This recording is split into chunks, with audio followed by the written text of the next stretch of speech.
course, this is the president's full authority under the U.S. Constitution. What we're really focused on, though, is trying to work with those state and local law enforcement officials on the ground there. So if we can zoom out, Pamela, I think something that's very important for your viewers to know, why do we have a physical presence there at all and in the first place? It's because of these sanctuary city policies. What are sanctuary city policies? First and foremost is the fact that because Tim Walz and Mayor Frey have instituted these policies, we are not allowed into the jails. So as we speak, there are over 1,400 criminal illegal aliens sitting in Minneapolis' jails. We're talking about pedophiles, we're talking about rapists, even murderers. Those individuals will not be allowed to be turned over to ICE. So that's what we have to do, is have a physical presence on the ground so we can find those individuals when they're released and we can apprehend them. That's why we have that large physical presence. And I understand, I've actually been on the ICE ride along. It was much more targeted. I think what we're seeing here, and we're going to discuss this a little bit later, you're seeing more sweeps, you're seeing so many more agents than what has been done in the past. So I'm going to talk about that in a little bit, but I want to follow up on the question at hand. Does DHS believe it is currently able to do its job in Minneapolis, or do you need the military to come in and help you? I'm not going to get ahead of the president here, but what I will say, why we've surged resources, you mentioned that large footprint. The reason we're seeing that is because state and local law enforcement are not allowed to engage with us. If our law enforcement is being attacked or obstructed, which we're seeing that rampantly across the board time and time again, state and local law enforcement can't answer our calls for backup. That means the public is more at risk and our law enforcement is more at risk as well. Secretary Noem, your boss, said yesterday she will not be pulling out of Minnesota anytime soon. How many federal immigration agents are currently in that state, and how many more are being sent? I can't speak to how many more are being sent. We're looking around 2,500 on the ground there. And part of that is Homeland Security investigations, of course, as well. You all have covered that rampant fraud we've seen out of Minneapolis. $9 billion, that's just the tip of the iceberg. So our Homeland Security investigators, they're going around, they're collecting information, following leads, and trying to get accountability for the American people. Secretary Noem also told reporters yesterday that ICE may ask people to, quote, validate their identity when asked about Americans carrying proof of citizenship. Can you clarify what exactly that means? Do American citizens, as of now, need to carry their passports or other immigration documents to show that they're citizens? I am so glad you asked this question, because I think that there's a lot of confusion there about this. We have incredibly targeted immigration enforcement operations. So what's happening there is there is reasonable suspicion. If somebody is in the vicinity of this operation, of this target, then they could be asked for their identification. We've been vindicated by the Supreme Court, September of 2025. You all saw a case out of Los Angeles where they said we can use a reasonable suspicion. I think I've seen a lot on this network and other places where they're talking about this is racially based. Absolutely not. Racial animus is no place in DHS and is, of course, not used. We're using what is protected under the Fourth Amendment of the U.S. Constitution. All right, let's dive a little bit deeper into that. Absolutely. I want to play this video of a recent incident in Minnesota that has received attention. You can watch that.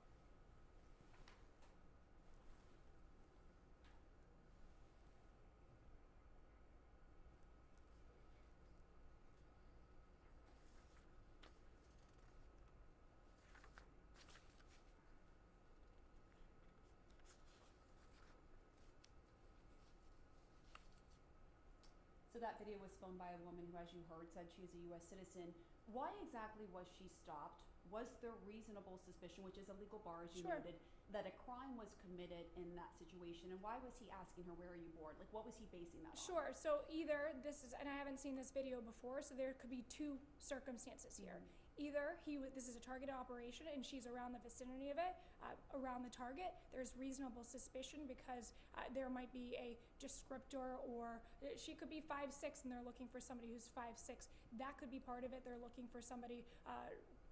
That could be part of it. The other piece of it is it could be, I don't know if she was obstructing law enforcement, if she was assaulting law enforcement prior to this, but they either had those Title VIII authorities under the U.S. Code 1357, or they had that reasonable suspicion. But what do you say to those who watch that and other videos that they're seeing themselves? I mean, this is not just the mainstream media. This is, people are seeing these videos and they're concerned that a place like Minnesota is turning into a police state, and they're going up to U.S. citizens asking for ID and you know, using I think that there's a lot of fear mongering going on. I think by the media, I think by politicians. Let me just correct you right there. Let me just, they're watching these videos and using their independence of mind. It's not the media. No, actually, it is the media, and we're seeing it time and time again by saying things like the police state. What we're seeing is rampant violence against our law enforcement, highly coordinated. We have our legal authorities. When individuals see videos like that, you have to ask the question, was this individual obstructing law enforcement, which is a federal crime? Were they assaulting law enforcement, which is a felony? Were any of those instances occurring before this video was cut? Because you saw a very short cut, and that's what I'm talking about the media. There is not a lot of context that's being out there, and we have to be very responsible. We of course allow them to wear. They often they all have. Will they all have body cameras? We are working on that with the one big beautiful bill. Actually, I think we can talk about the incident from last week where that law enforcement officer. If I can finish, that law enforcement officer, he actually filmed himself being obstructed by these individuals who are on the ground who are harassing him. This vehicle being blocked in, and that actually largely vindicated him. And actually, everything that DHS has said up until that point was corroborated. Well, I mean, it hasn't been corroborated. The investigation is ongoing. The secretary came out shortly after and said that the victim here, Renee Good, was a domestic terrorist. Yes. And we've spoken to many experts who said at the very least, we don't have enough facts, there's not enough information, and it's too early in the investigation to make that claim. And, you know, just going back to what you say about the media, we were talking to people on the ground. And look, maybe some of them don't like ICE, they don't like law enforcement at all, so they could be saying this. Yeah. But you have to look at the polling, right? This isn't the media, this is actual polling that says, hey, I like what ICE is doing in terms of its target. We want to get criminals off the street who don't belong in the country. But 51% say ICE makes cities less safe. Just 31% say it makes cities more safe. On the Renee Good case you brought up, 26% of Americans viewed the shooting as an appropriate use of force, while 56% called it an inappropriate use of force. So are you willing to consider in some cases ICE has gone too far and is losing American support? Pamela, in the last 5 weeks, we have arrested 2,500 criminal illegal aliens off of the streets of Minneapolis. If I can make my point, I appreciate your having me, but I do want to be able to make my point. Sure. The point of the matter is, I have not seen CNN cover who some of those individuals are. An individual from Ecuador who murdered his 3-month-old son. An individual who's perpetuating human slavery and human trafficking. Scores and scores of murders, child pedophiles. Why does the media not talk about that? We continue to see that people love to demonize law enforcement, vilify them as they're facing a 1,000% increase in assaults against them. And yet we're not talking about the great work that they're doing on the ground, the fact that they are risking their lives day in and day out to get these criminals off the ground. Gang members, known as suspected terrorists, these are all the people that we've arrested in Minneapolis. And DHS and Secretary Noem, President Trump, have done a phenomenal job of trying to give people transparency on who we are arresting.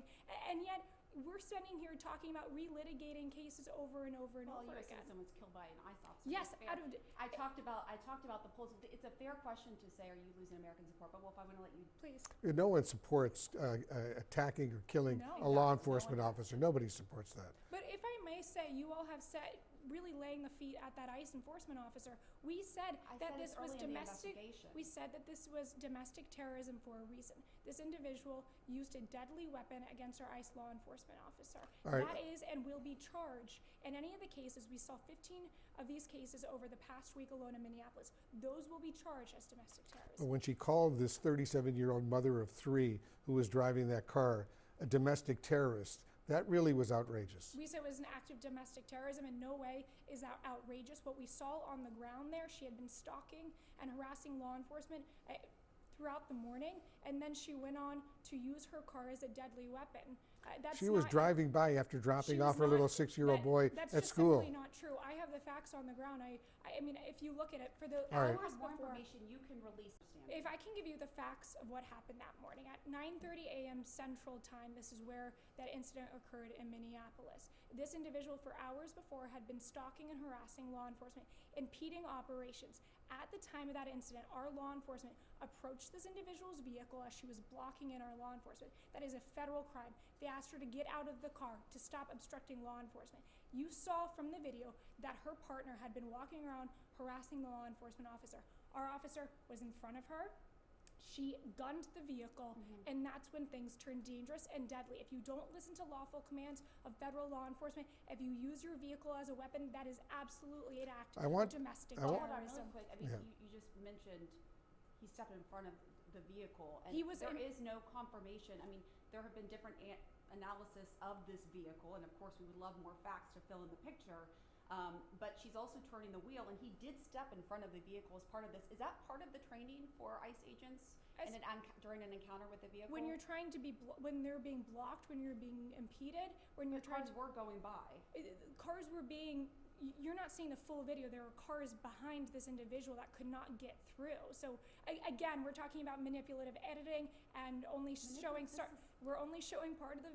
Pamela, there's a very welcome simple. any more evidence. If I that could say one thing, public. there's a very simple solution here. Tim Walz and Mayor Fry should let us into their jails. Those 1,400 individuals, those criminal illegal aliens who have already had their due process, let us in those jails. Let us take those murderers, those rapists, those child pedophiles out. That would simply solve the solution. Work with state and local law enforcement. That is what we're asking. Down in Florida, there's been 40,000 arrests of criminal illegal aliens.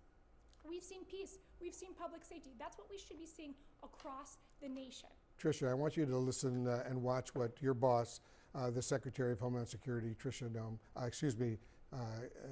Secretary Noem, said yesterday alongside another video of a recent encounter in Minnesota. Listen to this.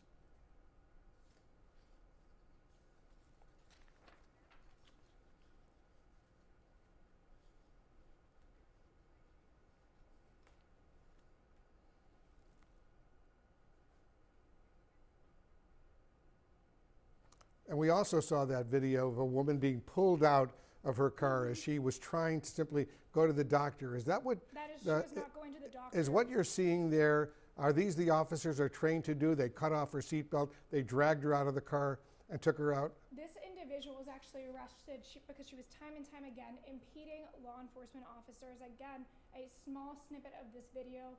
So she was an agitator intentionally, again, trying to impede federal law enforcement officers, which is a federal crime. It is a felony. How do you know for certainty, though, that she wasn't just caught up in the protests and the traffic and the chaos and was trying to get to, because she was doing this time and time again, over and over and over again. We've talked to federal law enforcement on the ground. We talked to their supervisors. In this case, we know exactly what happened here, and she'll be charged as such.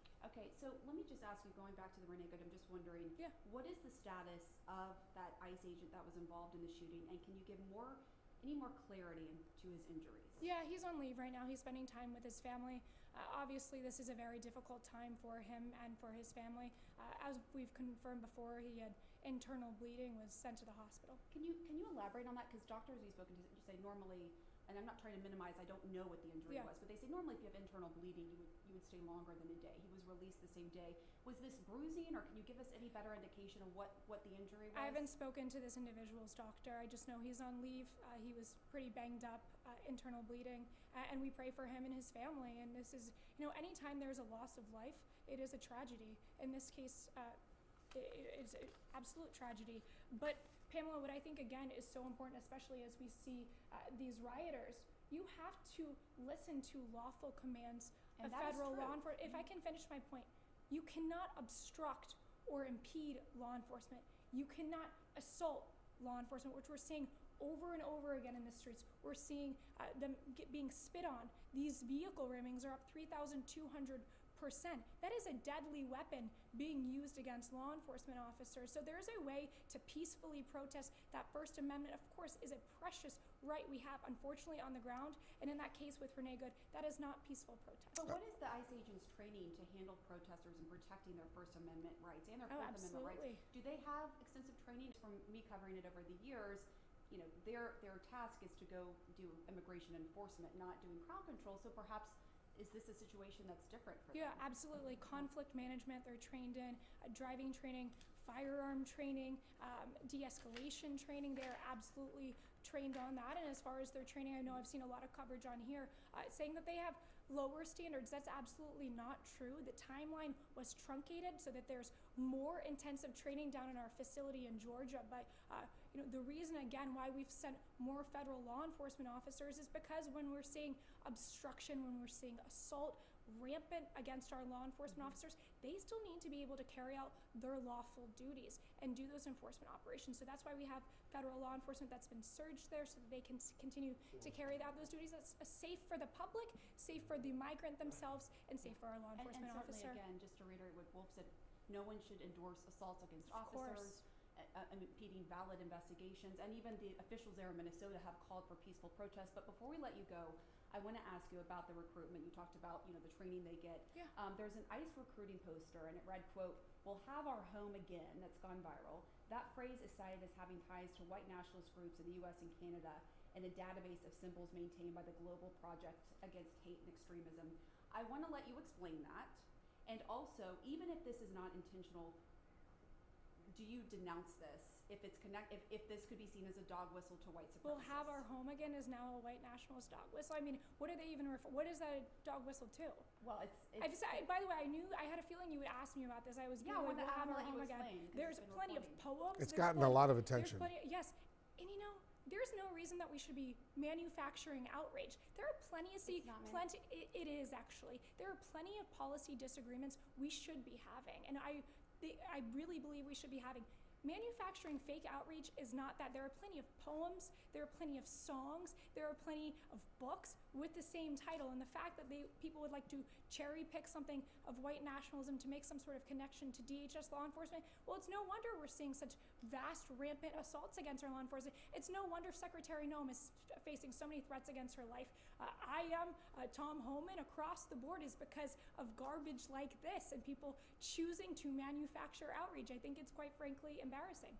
Well, I wanted to give you the chance to respond. Again, this came from the Global Project Against Hate and Extremism. Thank you very much for coming on, Tricia McLaughlin. We appreciate your time to give DHS a side of the story. Absolutely. Thank you for having me.